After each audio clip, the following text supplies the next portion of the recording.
Hello, and welcome to Khyber Shards, a 5th edition live play show set in the Eberron campaign world. It's Friday, and so we have a Khyber Shards Answers episode. As you can see, it's just me. During the holiday season, with lots of people traveling and having family gatherings and things like that, it's going to be pretty tricky to schedule the normal kind of KSA where we'd have the players along. So there may be some more solo episodes in the future until we get to the other side of the holiday season. But in the meantime, you've got me, and today we're talking a bit about combat encounters, running combat encounters on a live play like this, running combat encounters in general.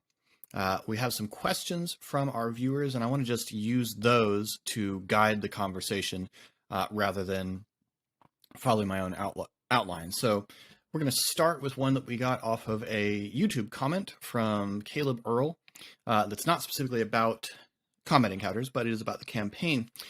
Philip, are you using the Secrets of the Stormlords sidebar from City of Stormreach? Short answer, yes and no, I guess. I'm using, I guess that's not the short answer. I have definitely applied one of the secrets to one of the Stormlords. For those of you that don't know, as the name implies, the sidebar basically lays out a set of secrets that, if you wanted, you could apply to mostly any of the Stormlords. A couple of them would require the Stormlord to be a specific gender or a specific species. Although most of those could be easily reworked, you just have to do a little bit of fiddling. I have definitely applied one of the secrets. I have not firmly applied all of the secrets. When designing a campaign like this, I have a few things that I'm pushing. I have a few story aspects that I'm pushing through, and then I have a few story aspects that the player characters are pretty clearly pushing through.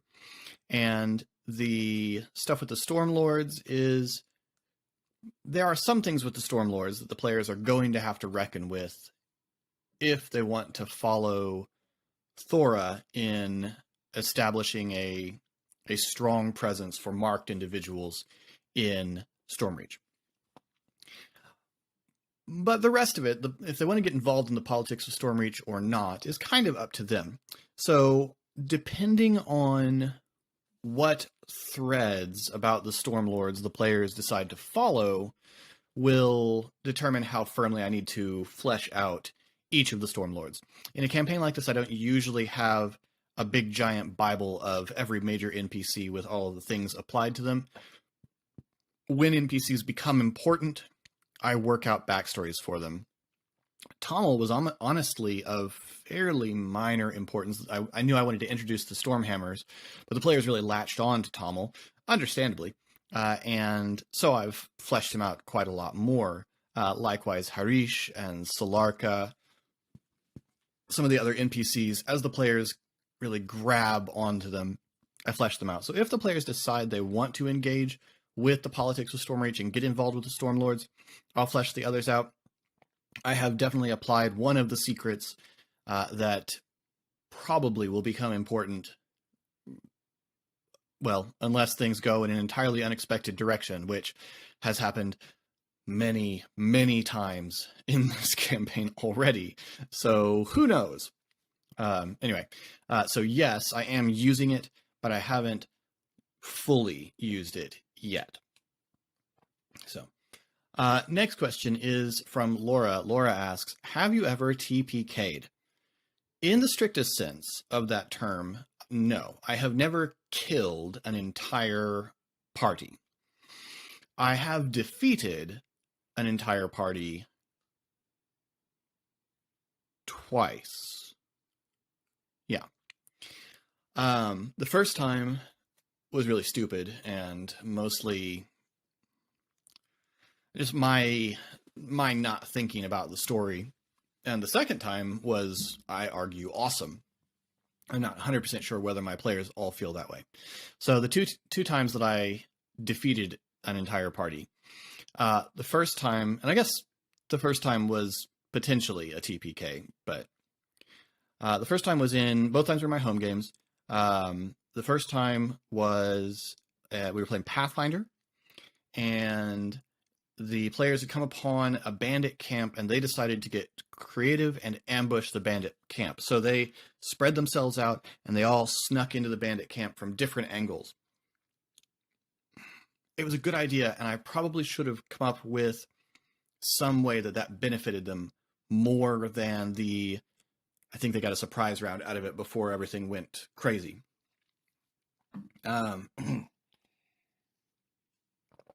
Sorry, a little itch in my throat today.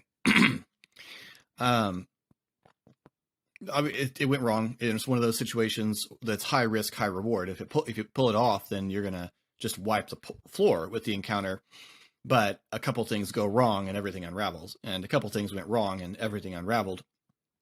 Two of the players died. One of the players just bled to death, which in Pathfinder, first edition to Pathfinder, was hard to do because you lose a hit point every round, and when you get to a certain point, you die. So she bled to death. I think the other was killed outright, and the other two were defeated. And in my desperation to not just stop the campaign, I had them get captured. I had them taken and stabilized and ended up in prison, and we picked up with a prison break. Which, honestly, I probably should have had some sort of demand for surrender and we'll spare your friends or something like that. There were a lot of things I look back on that encounter, and I know I did a lot of things badly that led to an awkward story point. Ultimately, it was okay. The short campaign we ran after that was fun, but yeah. The other time that I defeated a party, although did not incapacitate the whole party, but a good bit of it. The other time that I defeated a party was in my Big Long Mummy's Mask campaign that I've referred to a few times that Casey and RA both played in. And in that one, they got up to the point of we were nearly there to fight the big bad evil guy, and they first needed to interrupt a ritual that was being done to summon this artifact that the big bad evil guy needed, and then they were going to be able to go on and face the bad guy. And the encounter just went against them. It was I think, a pretty balanced encounter. It just went against them. Bad rolls, that kind of thing. And they lost one of their players and weren't able to get them back on their feet. And then things started to unravel. You lose a player character in a combat encounter, if you run in games, or if you've ever been in this situation, once you start losing player characters, you get into a pretty bad spiral pretty fast. And that's the direction this went. In the end, a couple of the player characters ran, and the others died. Awesomely, epically in most cases, but nonetheless, it led to an interesting thing. We jumped forward in time, and they were forced to play in a world where the bad guy had triumphed and succeeded, and they had to work with a resistance organization to try and bring them down. You got this kind of Days of Future Past kind of cool thing going on, and that was fun.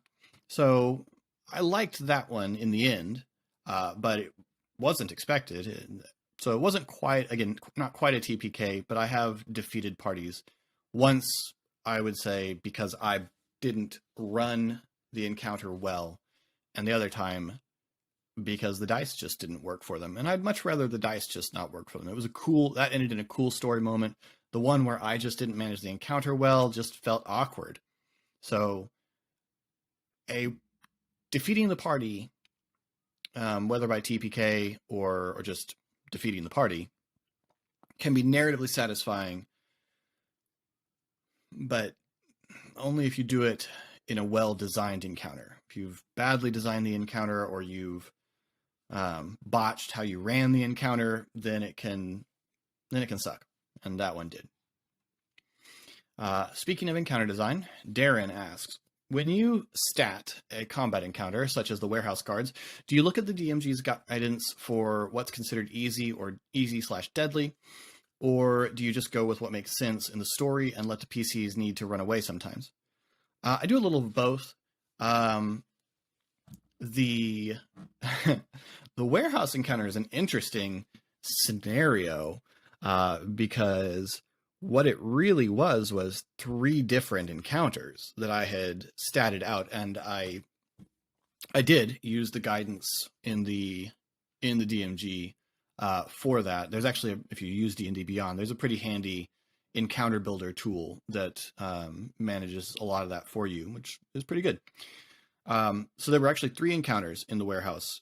There was the half troll standing guard outside the hatch. There were the guards sitting in the yard, and then there were the guards on the inside. I had initially anticipated, when I designed it, that the players would deal with these encounters individually, luring things away, that kind of stuff. But once they decided to go through the roof, it was going to be an either they managed to avoid 2 of the encounters or all of the encounters. And as it turned out, it was all of the encounters kind of at once. I think I ran that pretty well by letting the encounter grow progressively. It kind of came in waves because, if I was looking to be harsh, I could have immediately had the characters from outside, the enemies from outside the warehouse run in, and it probably would not have been a winnable encounter at that point. The players would have had to run. I instead ran it kind of as in waves, which I felt made sense. Like, that was just sort of the logic of it to me. It wasn't me trying to go easy or be harsh. It was just the logic of it made sense to me. Someone's going to run to the door, yell for help, guards come in, half ogre comes in later. It made it to where it fed into the encounter and made the encounter, I would think, very dangerous, but good use of powers, good use of combat abilities paid off, and they won. But it could easily have gone very wrong. The bad guys had some very bad rolls. The players had some very good rolls. So it could easily have gone, I think, very, very wrong for them. Had they, had the dice not been friendly, I think. Comparing that to some of the other combat encounters, the Kruthic fight, I didn't stat that at all. The Kruthic fight was a swarm. They had to run away. That was the point. It was for them to realize that there was no way they could just stand here and kill all of the Kruthic hive. They needed to run. I liked that they recognized that. I tried to give them signals for that. To be honest, I was a little nervous that they wouldn't, because sometimes players just won't. Sometimes players will get stubborn and fight, and I really didn't want to kill them all. I had a couple of ideas of what I might do if I defeated the party there. But luckily, they picked up on the hints, recognized that it was an unwinnable situation, and ran for it, which was the appropriate response. An example of an encounter that was not at all statted out using the DMG was the encounter that proceeded from the book, the map heist.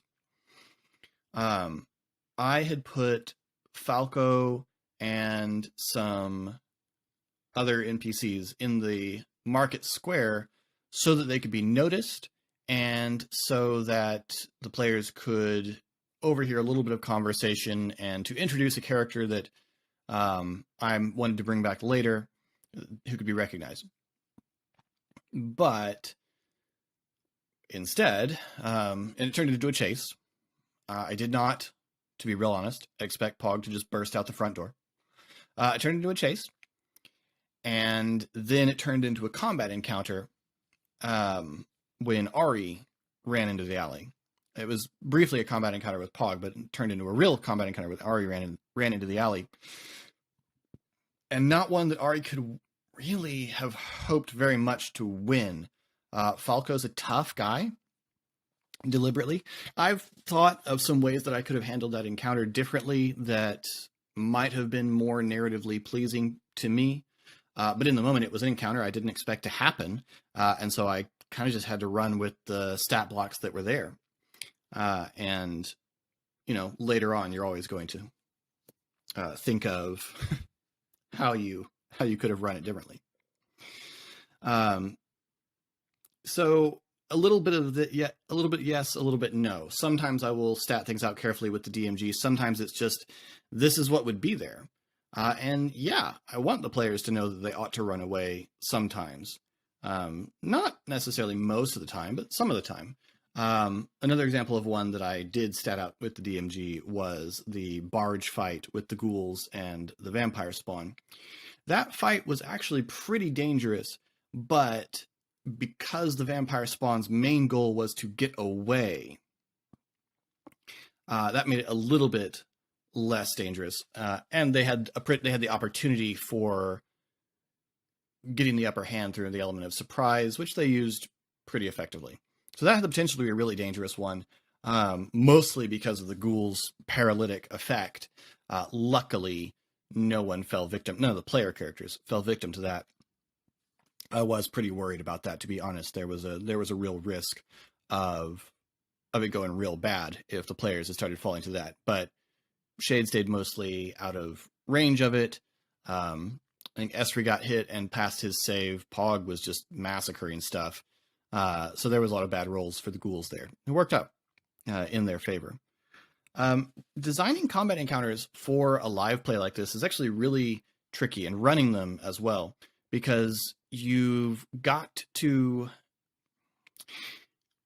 in most cases, you want the combat to take place completely in an episode. You don't want a combat to spread over multiple episodes if you can avoid it. Sometimes you can't avoid it, but if you can avoid it, I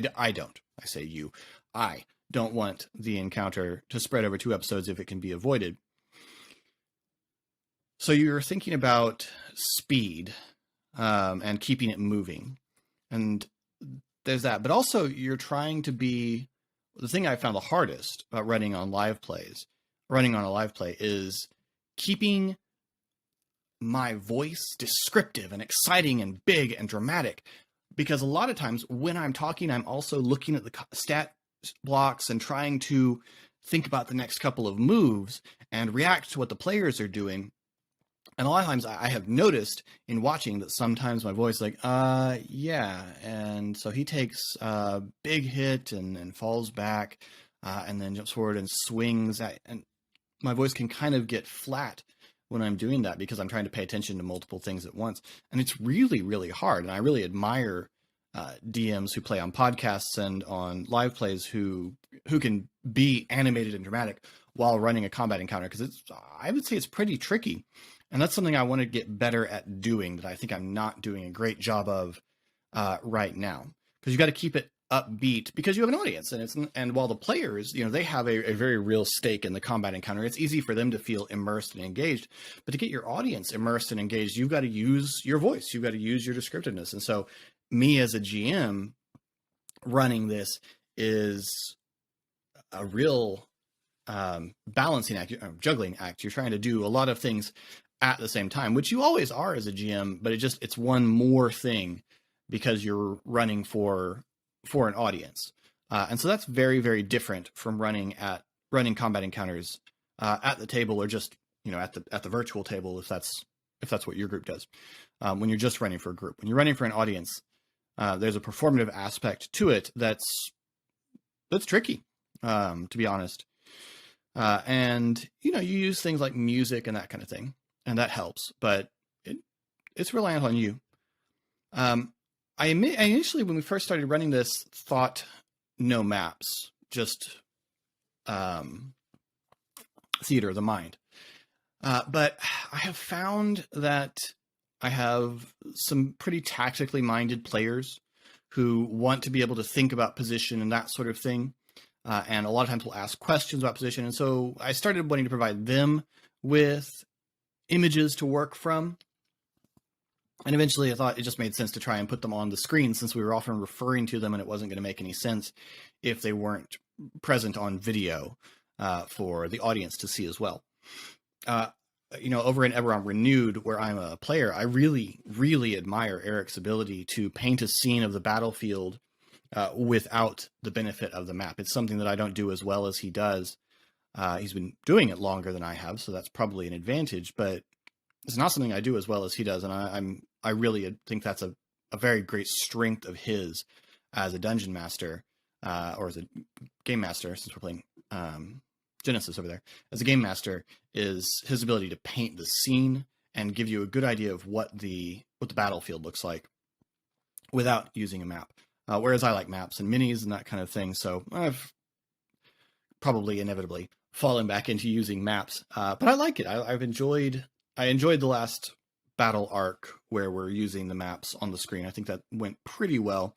I'd be interested to know what you, the audience, thought of having the maps on the screen, whether it was at all helpful to you, whether it increased your engagement or immersion in the battle, or whether it was a distraction and you'd rather have our faces be bigger. I'd be interested to hear some feedback on that. So let me know, in a comment down below what you thought of having the maps there. I know some of you just listen, some of you aren't looking at the screen at all, so it may not matter to you at all. But if you've been paying attention, if you're looking at the screen while the show's on, I'd appreciate to know what you think. Going forward. So I've gone back into using maps. I haven't yet gotten back into using tokens. I may. A couple of my players have expressed that they think that would be good, or it'd be helpful to them. We'll see. I would want to look for something that would be very pleasing on the screen if we were going to do it that way. And there's a lot of virtual tabletops out there now. Happily, there's a crowded market, and so I'd need to find the one that I think is most pleasing on the screen. So we'll just have to see where that goes. But in the meantime, my inclination is usually to design combat encounters as logic dictates. The warehouse should have been very lightly guarded, and I wanted the fact that it wasn't to be a hint to the players that there was something else up here, up with the warehouse. Some of that gets into next episode, into Monday's episode, so I won't go into that here. But if you were wondering why in the world are there so many people guarding this warehouse in the middle of the night, that's why. It was intended to be a tip to my players that something's up, and we'll see maybe some of what's up on Monday if you come back for that. So in the meantime, that's my quick take on how combat encounters play differently at live plays. If you have any more thoughts about combat encounters and how the ones here have gone, I'd love to hear about them in comments down below. If you've ever total party killed or defeated your party, let me know how that went for you, because I've had both ends of that spectrum of, well, that really sucked and, well, that was kind of cool. So let me know how your experience has been with that if you've had it. You find links to all of our various social media down there below, including our Discord, which is where we draw most of the questions. Although, as we had today, I do draw questions from YouTube comments. So if you have a question you'd like asked for the next Khyber Shards answers, shoot it to me down there. If you're not on our Discord, if you are on our Discord, you can put it to us over there. And I want to give a shout out again to Tom Kartos, who designed the maps that we've been using.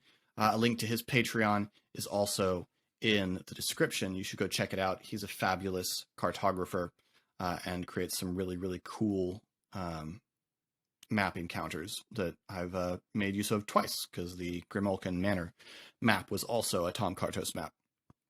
So in the meantime, new episodes of Khyber Shards come out on Monday. New Khyber Shard Answers comes out on Friday. Hopefully I'll have one of the players next time, maybe Eric, depending on his schedule. If not, you'll be, stuck with me again. And yeah, I believe that is all. So until next time, thanks for rolling with us.